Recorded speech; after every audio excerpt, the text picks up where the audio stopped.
नमस्कार श्रोता बंधु मु आपण मानक आज गोटे सुंदर गप कहवाक चाहूँगी। आज जो गपटी मु आपण मानक कहवाक चाहिए सेटा मोर निजस्व लेखा नुहे, जहाँ मु पढ़ुची जहाँ मु शिखुची सेटा मु आपण मानक सहित शेयर करने को चाहूँगी।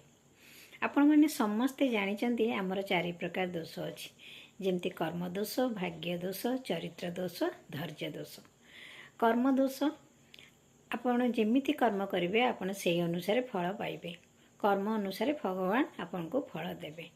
तापर आपणकर होची भाग्य दोष, भाग्य रे जहाँ थिबो आपण सेटा भोगिबे। बापा माँ जन्म दे थांती किंतु कर्म दे न थांती, भाग्य दे न थांती, से भली आपणकर भाग्य दोष। चरित्र दोष, बहुत लोकंकर चरित्र खराब जो हो तांकु दोष भोगिबाकू पड़ी थाए। सर्वशेष धैर्य दोष, धैर्य जदि आपणकर न थाए तेणु आपण ये 4-3टा जाक दोषरू मुक्ति पाई परिबे नाही। तो मु आज एते विस्तृत उपरे कहबा विस्तृत भाव में कहवाक चाहूनी, जो गपटी कहवाक चाहूँगी सेटा चरित्र उपरे। थरे जने गाँव में जने व्यक्तिंकर 3टी बोहू थिले।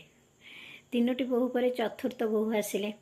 चतुर्थ बोहू आसिला परे सासू नजर रखिले, देखिले दिने सदा बेले चतुर्थ बोहू पाखु जने पुरुष बंधु जीवा आसिया करुछन्ते। तांकर संदेह हैला, से बोहू को पचारे, बोहू ये जो पुरुष बंधु आपण तम पाखु आसुचन्ते सी किए? बोहू कहले सी किए नुहे माँ, सी होची मोर गाँव बंधु, जने गाँव भाई, मामपुओ भाई, सी आमे एकाठी पाठ पढ़ू, एकाठी कॉलेज जाऊ, एकाठी जीवा आसिबा करू, एकाठी बुलाबुली करू, सी किछु ने भाई। सासू कहले भाई जे किंतु दिने अधे आसबाटा ठीक, किंतु सदा बेले आसबाटा मते कहीं ठीक लगुनी। तो बोहू शाशुंकर ये कथारे रागी जाई कहले आपण जहाँ व्यवस्था करने कथा करंतु। शाशु कहले ठीक अच्छी।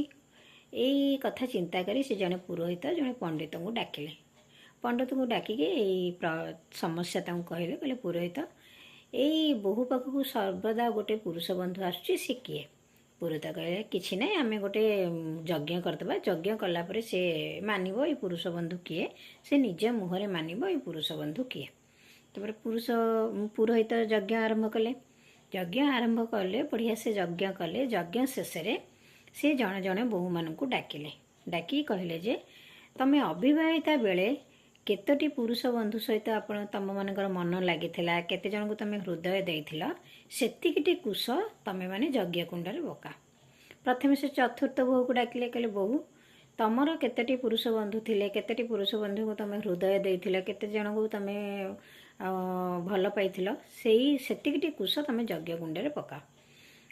चतुर्थ बोहू गणिकी गोटे कुश यज्ञ कुंडरे पकेदेले।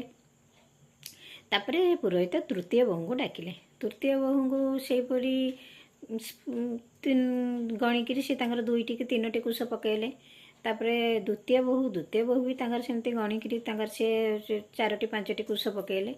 प्रथम बोहू को जिते डाकिले, प्रथम बोहू गणिकी 7टी कुश यज्ञ कुंडरे पकेले। तापरे सर्वशेष से डाकिले सासू माँ को। सासू माँ जान नथिले पुरोहित को भाया यज्ञ करेंगे, कौन करेंगे। शेष जिते से सासू माँ को डाकिले, सासू माँ कौन कले, सेते बहुत सचोट थिले, मिछ कहू नथिले, हठात मिछ कहवाक साहस करू नथिले। यज्ञ होचे, पुरोहित बसिचंती, तेणु सी सासू कौन कले, गणिकी से गोटे गोटे कि हाथ में गणिकी गोटे गोटे गोटे गोटे गोटे गोटे कुश पकईकी ये हाथ में गणिकी हाथ आंगुठी सरीगला, गोड़ आंगुठी सरीगला, एमती गणागणी करके एते मात्रा पुरुष बंधु बाहर से पूरा बिड़ाटा जाक यज्ञ कुंडरे पकईदेले। तो एथिर सांग मैंने कौन जानिले, सासू मांकर एते चरित्र खराब थिला, एते चरित्र, एते पुरुष बंधु थिले, एते से पुरुष बंधु को मन देइतिले, तापर भी से बोहू को गोटे पुरुष बंधु आसवा फल से संदेह करते। से भाव में आम समाज रे बहुत लोक अच्छा, बहुत चरित्र खराब, किंतु सी सबु बड़े समाज आगे अन्य को निंदा करती, अन्य को आक्षेप करती, अन्यर चरित्र उपर कटु कथा करती, निज कथा चिंता न करी से अन्यर कथा चरित्र को बेसी आलोचना पर्यालोचना करती। से भाव में आपन को चरित्र दोष जदि थिबो, खराब थिबो, आपन को चरित्र दोष आपन को लागिबो। तो सांग माने एतिकी कही मु गपटी शेष करुछि।